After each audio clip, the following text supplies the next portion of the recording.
Hello, everyone. Today is April 13th, 2024. I'm here alone on the podcast today, and I'm going to speak about short term rentals in communities and kind of what the implications are and what is the relationship between short term rentals and communities. And yeah, we'll go from there. To start off, let's talk about short-term rentals. What are they? What is a short-term rental? That definition could vary, but it's usually any rental that is 30 or fewer conservative days. So quite common in condo developments, especially if you're near attractions and restaurants and transit. Family developments also have some short-term rentals. Uh, Short-term rentals, it really depends on the community. You can't just, you know, start renting your condo out on Airbnb or start renting your townhome out on Airbnb. If you purchase into an HOA, you purchased into a business, and that business runs around according to a certain set of governance documents, the CCRs, the bylaws, the rules and regulations. And so, as well as the articles of incorporation, but as that doesn't define the renters per, the CCRs and bylaws are really where the renter is going to understand what they can and can't do, also the rules and regulations. But the CCNRs will be where the dialogue for any sort of policy or ban on short-term rentals will be for an HOA. And so communities, this can be distressing. I've heard multiple residents in various communities talk about how distressing short-term rentals are to them. You have people coming in, coming out, their vehicles. They themselves, they might use the commons excessively for the amount of time they're in there. And that, I found out a great term, and that term is lemon socialism.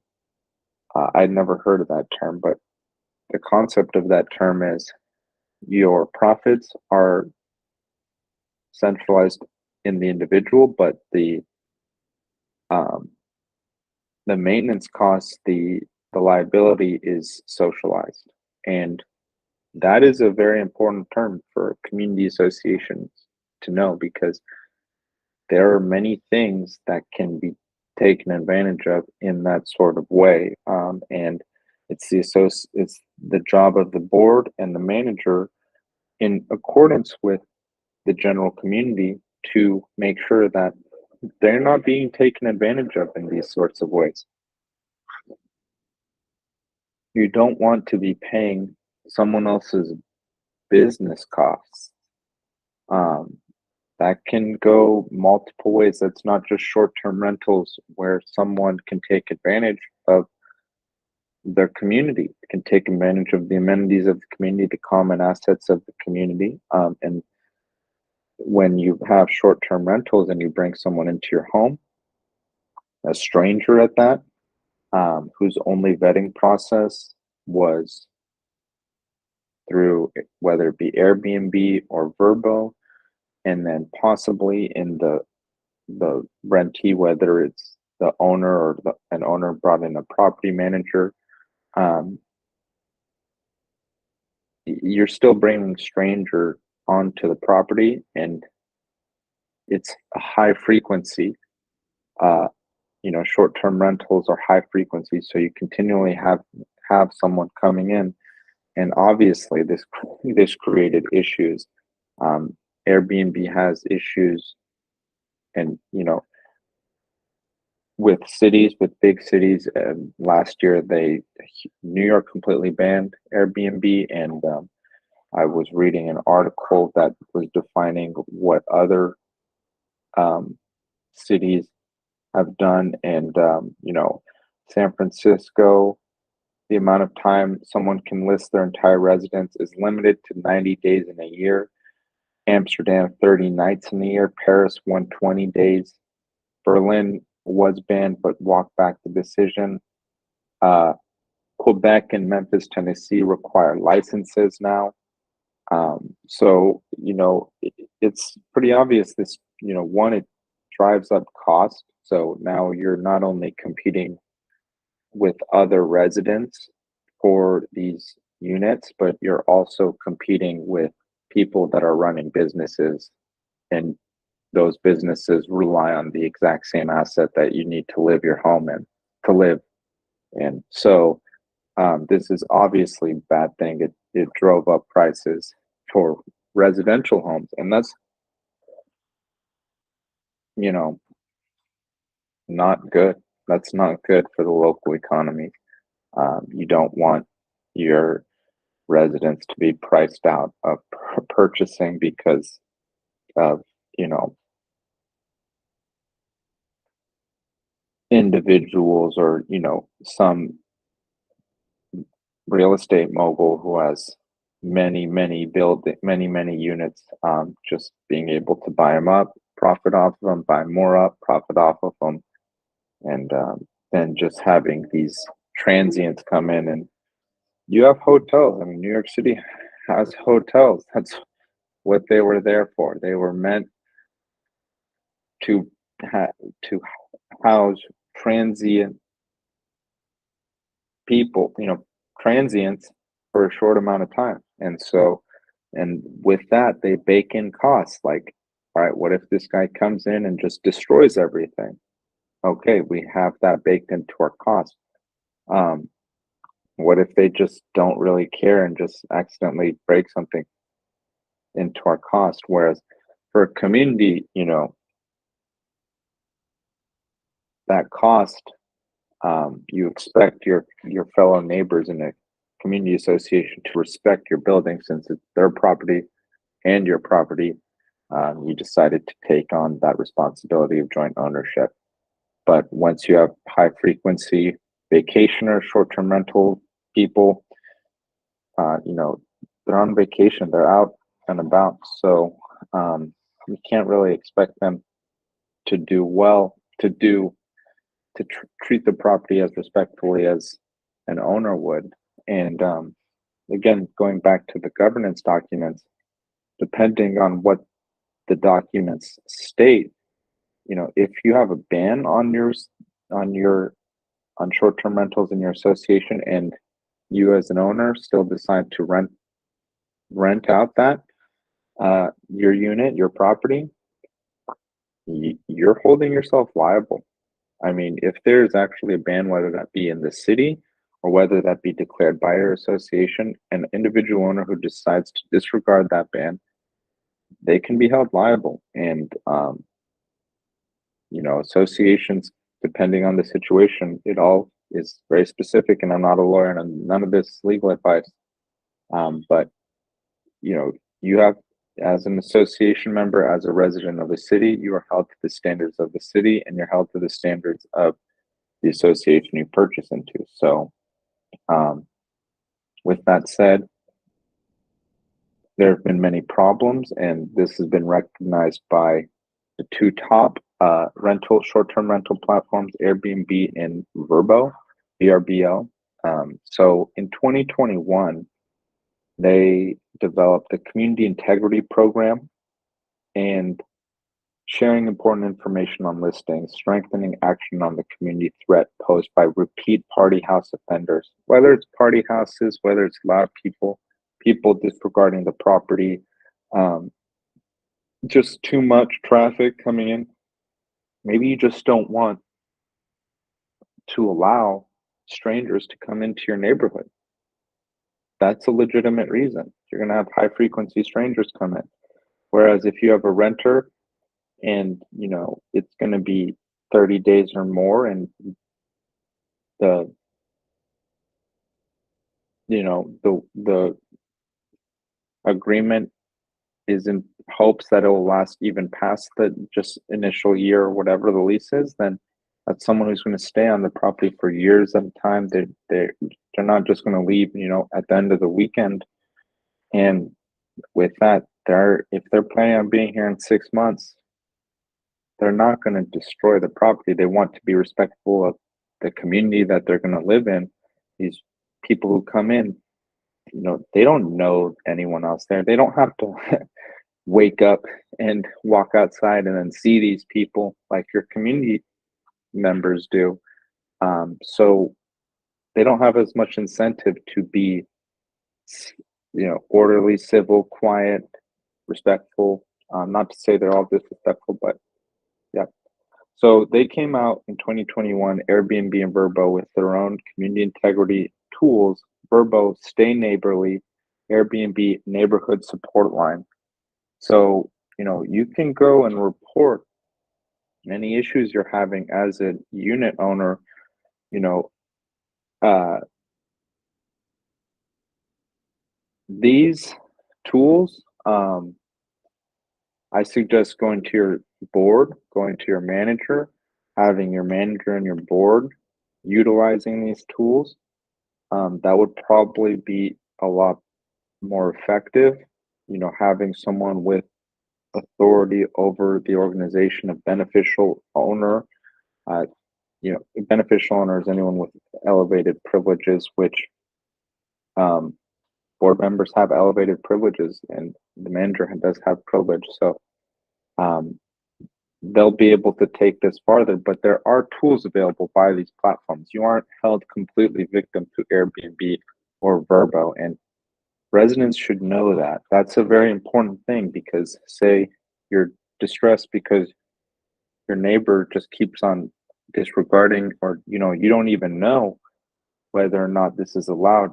Go to your board, go to your manager, find out the governance on your association, find out if there's anything in your association about short-term rentals. And so what if there isn't? What if there isn't? Then you can create a policy stating what constitutes a short-term rental, why is a ban in place, who's responsible for enforcing it, and what's the consequences for ignoring that ban. And that will be in fines, most likely, with violations. And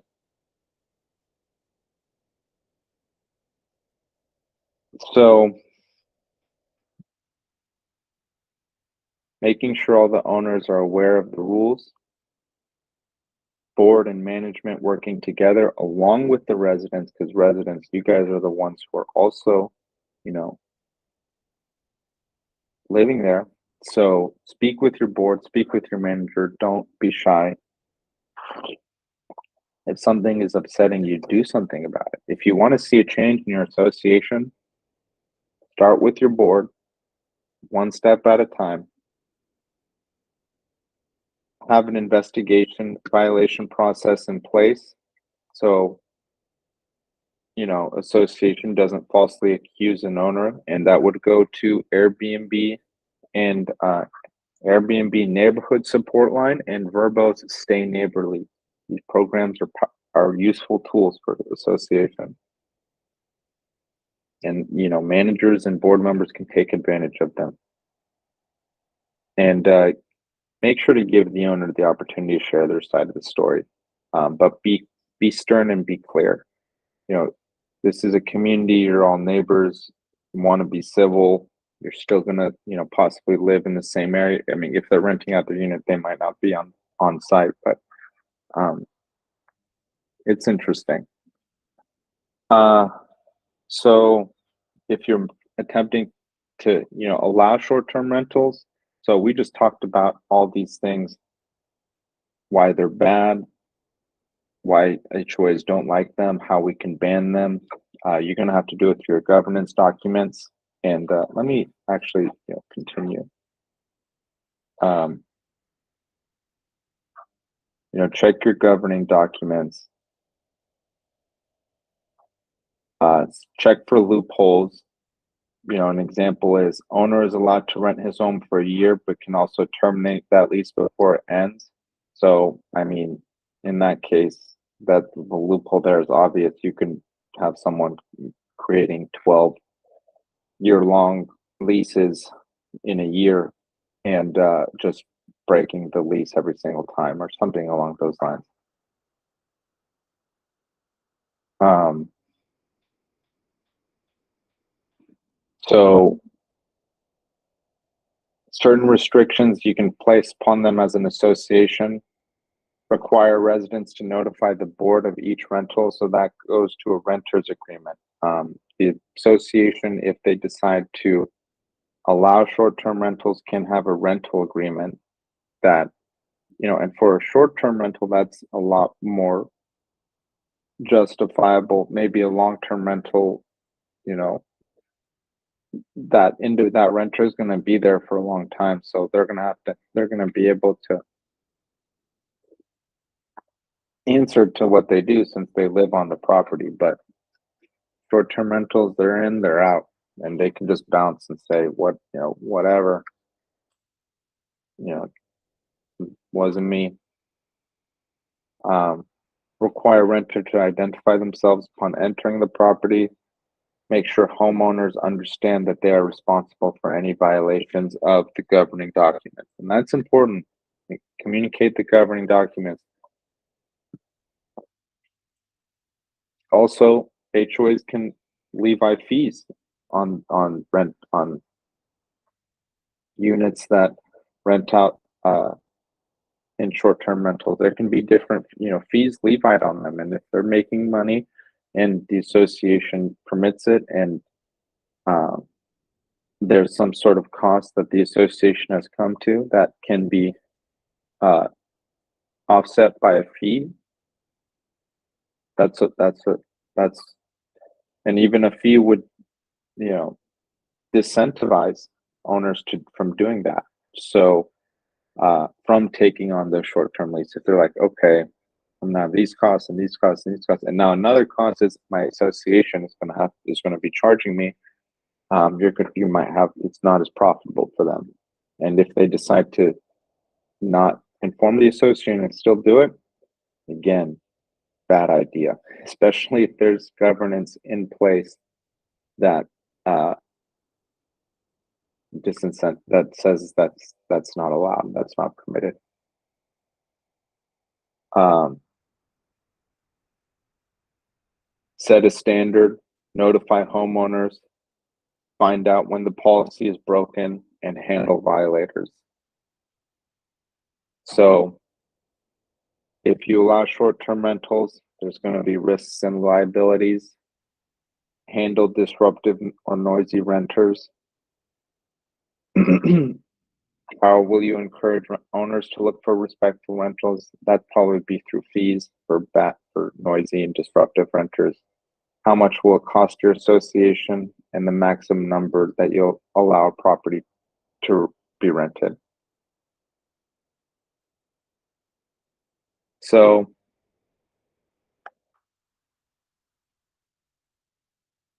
the board must make what's right for the association, the decision that's right for the association. There's no one size fits all for this. Um, you know, in Sacramento, for example, HOAs require property owners who wish to offer short-term rentals to carry a specific type of insurance referred to as host liability insurance, which protects against claims may be injured parties or other damages caused by tenants during their stay. Without this, homeowners could be held responsible for losses incurred during their guest actions during the stay. So, associations need to be aware about the state and local laws. A lot of this is local ordinance, and determine how that affects them, where their liability is held, and make sure that they're covered. And um,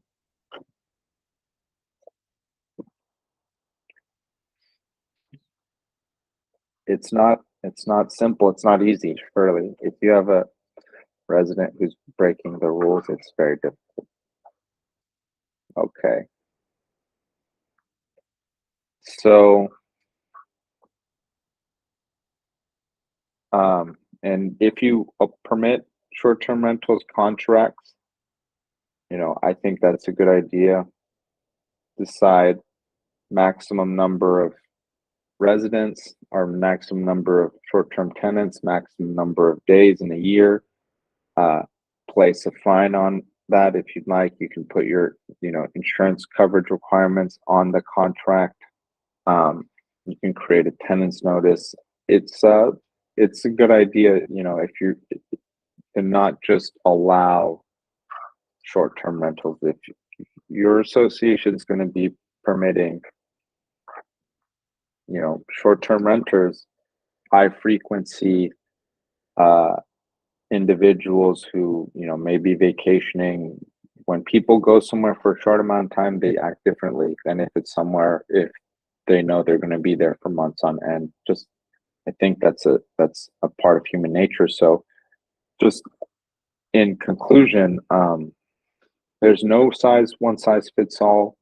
Uh, make sure your CCRs, covenants, codes, and restrictions are communicated, and your association members are abiding by those rules. And when they're not, enforce them. Don't just allow people to take advantage of the association, take advantage of the other members of the association. Um, this is a business, and it must run like a business. Thank you, everyone. Have a great day.